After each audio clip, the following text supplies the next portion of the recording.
గురుగారు, భగవద్గీతలో శ్రీకృష్ణ పరమాత్మ ప్రతిపాదించినటువంటి 4 భక్తి మార్గాల ప్రత్యేకత ఏంటో తెలియజేస్తారా? నిజంగా చెప్పాలి అంటే భగవద్గీత అనేటువంటిది సమస్త వేదముల యొక్క సారస్వరూపం.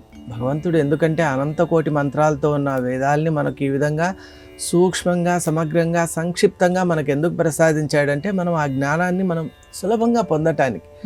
అలా భక్తులు అనేక రకం ఉంటారు. వాటిలో భగవంతుడే మనకేం చెప్పారు అంటే, చతుర్విధ భజంతే మాం జనా సుకృతినోర్జున ఆర్థో జిజ్ఞాసురు అర్థార్థి జ్ఞానీచ భరతర్షభ. ఎంత చక్కగా చెప్తారంటే భగవంతుడు ఏదైనా ఒక విషయాన్ని మనకు చెప్పాడంటే ఇక సందేహం ఉండదు దాంట్లో. ఇంకోటి, ప్రతి ఒక్కరిని దృష్టిలో పెట్టుకొని సమస్త మానవాళిలో ఉన్నటువంటి భక్తి ప్రపత్తులు 4 విధాలుగా ఉంటాయని మనకు భగవద్గీతలో స్వామివారే స్వయంగా చెప్పారు. అదేమిటి అంటే, చతుర్విధ భజంతే మాం జనా సుకృతినోర్జున.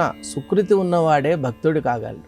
అసలు భగవంతుని యందు అనుగ్రహం కలగడం, ఆ భక్తి ప్రపత్తులు కలగడం ఎంత పూర్వజన్మ విశేషం ఉంటే కానీ కలగదమ్మా. కాబట్టి అలాంటి భక్తి మనకు కలిగింది అంటే తప్పకుండా మనం గత జన్మల్లో కూడా భక్తి మార్గంలో ఉన్నామని మనం భావించాలి.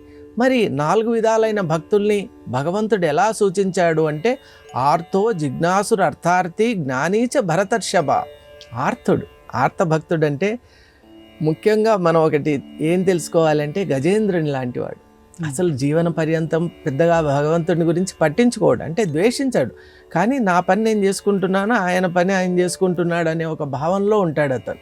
ఉంటూ పెద్దగా భగవంతుడి విషయాన్ని ఎప్పుడూ కూడా అంత దృష్టిలోకి తీసుకోడు.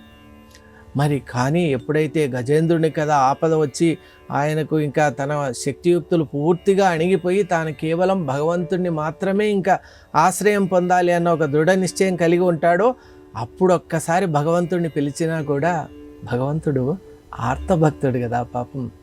ఇన్ని రోజులు పట్టించుకోలేదు, స్మరించలేదు, నన్ను తలుచుకోలేదు అని అనుకోడంట. పోనీలే, ఇన్ని రోజులు పట్టించుకోలేదు, తలుచుకోలేదు, స్మరించలేదు, కానీ కష్టం వచ్చినప్పుడన్నా అనుకున్నాడు కదా. కష్టకాలంలో అయినా అనుకున్నాడు కాబట్టి తప్పక ఇతనికి నేను సహాయం చేస్తాను అని సిరికెన్ చెప్పాడు అని మీ అందరికీ తెలుసు. ఎలా వచ్చేసాడో మరి, అంత భక్తుల పాలిటి కల్పవృక్షం కాబట్టి అలా వచ్చాడు. అలా ఆర్తభక్తుడు. మరి ఆర్తభక్తుని తర్వాత ఆర్తో జిజ్ఞాసు చాలా మంచివాడు. ఎందువల్ల అంటే జిజ్ఞాసు తత్వం అంటేనే తెలుసుకునే ఒక ఇష్టం ఉన్నవాడు. అసలు ఈ ప్రపంచంలో ఉంటున్నాము ఇంత వైవిధ్యభరితంగా, ఎలా వచ్చింది, మనం ఏంటి కొంతకాలం ఉండి వెళ్ళిపోతున్నాం, ప్రపంచం నిరంతరంగా ఉంటుంది, దీని వెనక శక్తి ఏంటి, ఇలా ఆధ్యాత్మిక ప్రశ్నలు కలిగి ఉన్నవాడు జిజ్ఞాసు. మరి అటువంటి జిజ్ఞాసు తత్వాన్ని కలిగిన భక్తుడు 2వ విధానంలో ఉంటాడు. ఇక ఆ తరువాత అర్థార్థి అంటే చత్వారి పురుషార్థాన్ని అంటారు. ధర్మార్థ కామ మోక్షంలో చత్వారు పురుషార్థాన్ని అంటారు. ఆ 4 పురుషార్థాల్లో కూడా మోక్షమేవ పరమ పురుషార్థ. మోక్షం పరమ పురుషార్థం. అటువంటి మోక్షాన్ని కోరేవాడు 3వ విధానంలో ఉన్నటువంటి అర్థార్థి అని మనం చెప్పుకోవాలి.